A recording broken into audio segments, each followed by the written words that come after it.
அனைவருக்கும் வணக்கம். இன்னைக்கு குரு பயிற்சி பலன்கள் பார்க்கலாம். ஃபர்ஸ்ட் ஒரு இன்ட்ரோடக்ஷன் பார்க்கலாமா? இன்ட்ரோடக்ஷனா குருவோட காரகங்கள் நிறைய உண்டுங்க.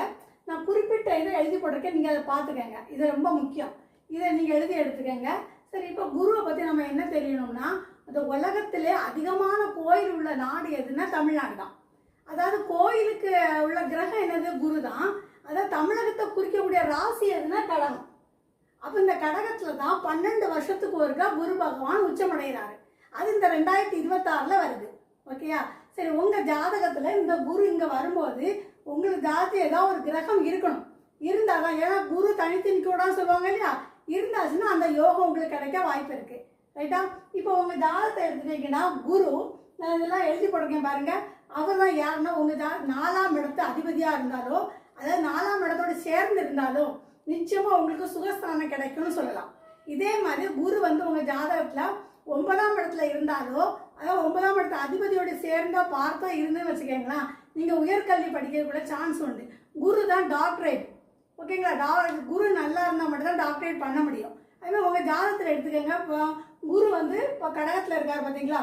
கடகம், விருச்சிகம், மீனம், இந்த மோட்ச ராசியில வருஷ கிரகங்களான குருவும் சனி இருந்துன்னு வச்சுக்கோங்களேன், நீங்க பெரிய பதவி அடைவீங்கன்னு நினைச்சுக்க. இப்போ நீங்க அரசியலில் நிற்கிறீங்கன்னு வச்சுக்கோங்க, உங்களுக்கு குரு தசையா சூரிய தசையா நடக்குன்னா நிச்சயமா நீங்க அரசியலில் ஜெயிச்சிருவீங்க. அது இந்த இடத்துல இருக்கணும். இது நிறைய பெரிய தலைவர்களுக்குலாம் இந்த மாதிரி இடத்துல இருக்கும். அதே மாதிரி உங்க ஜாதகத்தை குருக்கு 10ஆம் வீட்டில் சூரியன் இருக்குன்னு வச்சுக்கோங்க, நீங்க தைரியமா அரசியலில் இறங்கலாம். உங்களுக்கு அந்த ஆட்சி கிடைக்கவே. அதாவது இந்த கிரகங்கள்லயே குரு தேவகுருவோட தலைவர். அப்போ அந்த அணியில சூரியனும் சந்திரனும் செவ்வாய் இருக்கிறாரு. அப்போ அந்த குருக்கு 10ஆம் இடத்துல சூரியன் வந்தாச்சுன்னா உங்கள் ஜாதகத்தில் இருந்தாலே நீங்கள் அரசியலில் ஜெயிச்சிடலாம்னு வைக்கணும். ஓகே? இப்போ குருவோட இதை எடுத்துட்டீங்கன்னா என்னென்னா, இது உற்பத்தியாளர், மேனுஃபேக்சர்.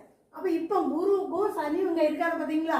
இந்த இடத்துல நடக்கக்கூடிய நாடுகள் எல்லாம் தொழில் பயங்கர அமோகமாக இருக்கும், வளர்ச்சியாக இருக்கும். உத்தியோகத்தில் இருக்கக்கூடியவங்களுக்கு நிறைய சலுகைகள் கிடைக்க வாய்ப்பு இருக்குது. இப்போ குருவோட உணவுப் பொருட்களை எடுத்துட்டீங்கன்னா விலைவாசி எப்படி இருக்கும் பார்த்தீங்கன்னா, தங்கம், வெள்ளி, பட்டு, லவங்கம், ஏலக்காய், மிளகு, ஜாதிபத்திரி, இது எல்லாமே குருவோட இதோட விலை கொஞ்சம் அதிகமாக இருக்கும். நீங்கள் இப்போவே வாங்கி வச்சுட்டீங்கன்னா குரு இங்கே வந்த பிறகு 5ஆம் மாதத்துலேருந்து 9ஆம் மாதம் வரைக்கும் உங்களுக்கு லாபம் அதிகமாக கிடைக்க வாய்ப்பு இருக்குது.